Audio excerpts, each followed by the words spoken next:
Anggaran pendidikan Indonesia di tahun 2026 kembali jadi sorotan. Pemerintah menyiapkan dana raksasa sebesar 757,8 triliun rupiah, sebuah angka yang disebut-sebut sebagai yang terbesar sepanjang sejarah bangsa ini. Presiden Prabowo Subianto menegaskan porsi 20% anggaran pendidikan dalam APBN bukan sekedar janji di atas kertas, melainkan kewajiban konstitusi yang akan dijalankan penuh. Pernyataan itu disampaikan Prabowo saat sidang nota keuangan di Gedung Nusantara, Kompleks Parlemen Jakarta, Jumat 15 Agustus 2025. Sekilas, angka itu memang terdengar heroik.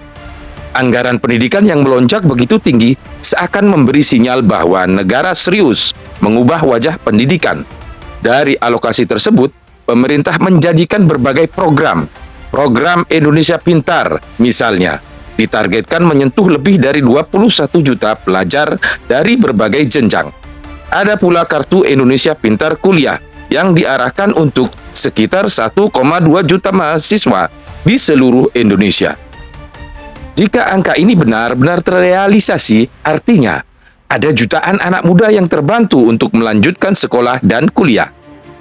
Selain beasiswa, pemerintah juga menganggarkan sekitar 150,1 triliun rupiah untuk membenahi fasilitas pendidikan, dari sekolah dasar hingga universitas.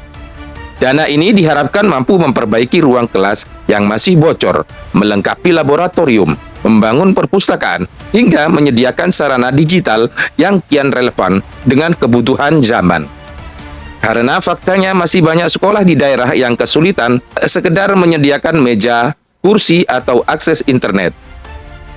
Fokus lain adalah pada tenaga pendidik, sekitar 178,7 triliun rupiah akan digelontorkan untuk gaji guru, peningkatan kompetensi, serta kesejahteraan dosen dan guru non-PNS maupun ASN daerah. Pemerintah menyadari guru yang sejahtera punya peluang lebih besar untuk mengajar dengan optimal. Namun, lagi-lagi janji seperti ini sudah sering muncul di masa lalu. Realitasnya masih banyak guru honorer yang hidup dengan gaji jauh di bawah layak. Prabowo menegaskan bahwa dana pendidik harus digunakan tepat sasaran. Fokusnya ada 3. Pertama, meningkatkan kualitas guru. Kedua, memperkuat pendidikan vokasi. Ketiga, menyelaraskan kurikulum dengan kebutuhan dunia kerja.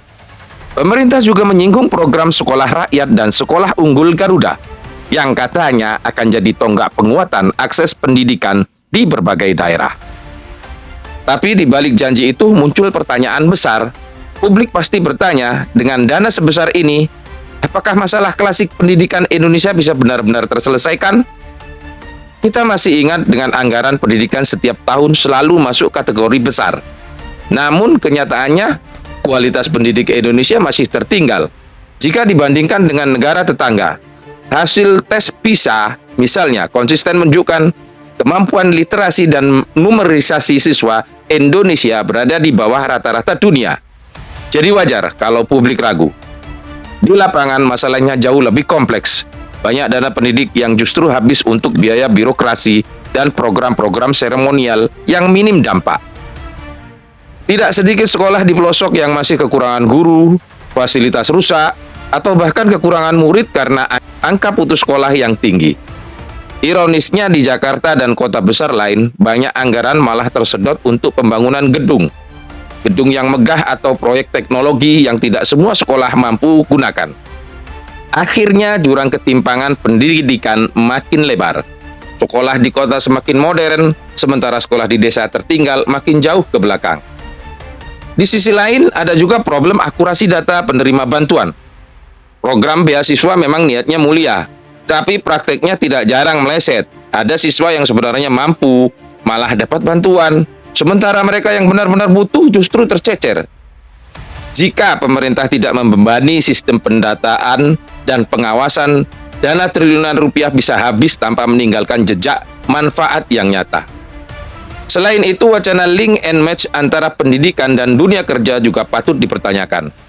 Hampir semua presiden sejak reformasi selalu berbicara tentang pentingnya penyelarasan kurikulum dengan kebutuhan industri. Tapi hasilnya masih minim. Lulusan sekolah kejuruan seringkali kesulitan mendapat pekerjaan karena keterampilan yang diajarkan tidak sesuai dengan standar perusahaan. Lulusan perguruan tinggi pun menghadapi tantangan serupa. Banyak yang pintar secara akademik tapi tidak siap menghadapi realita lapangan kerja. Jika masalah ini tidak ditangani serius, anggaran pendidikan yang sebesar apapun hanya akan melahirkan generasi dengan ijazah, tapi bukan dengan keterampilan yang relevan. Prabowo menutup pidatonya dengan pesan indah tentang literasi satu buku bisa membuka ribuan mimpi. Sebuah pernyataan yang puitis dan inspiratif. Namun, mari jujur, apakah anak-anak di pelosok yang sekolahnya saja masih darurat bisa benar-benar punya akses pada buku-buku berkualitas? Membaca bukan sekedar soal motivasi, tapi soal ketersediaan infrastruktur. Bagaimana mau gemar membaca kalau perpustakaannya kosong, akses internet sulit, dan harga buku masih mahal bagi sebagian besar keluarga? Anggaran besar ini akhirnya akan diuji oleh implementasi publik dengan menunggu bukti nyata, bukan sekedar angka besar yang dipamerkan di sidang parlemen. Angka triliunan rupiah memang bisa jadi headline yang manis, tapi jika hanya menguap di tengah jalan, masyarakat akan semakin apatis. Apalagi publik sudah kenyang dengan kisah dana pendidikan yang bocor kemana-mana. Dari kasus korupsi buku hingga pengadaan fasilitas fiktif. Dengan kata lain, tahun 2026 bisa jadi momentum besar, atau justru jadi pengulangan sejarah lama. Anggaran raksasa tanpa hasil yang sepadan. Pilihannya ada di tangan pemerintah. Apakah dana ini akan jadi titik balik pendidikan Indonesia? Atau sekedar catatan manis di buku APBN yang berakhir dengan tanda tanya? Bagaimana menurut kalian? Tulis pendapatmu di kolom komentar. Jangan lupa like, share, dan subscribe ya.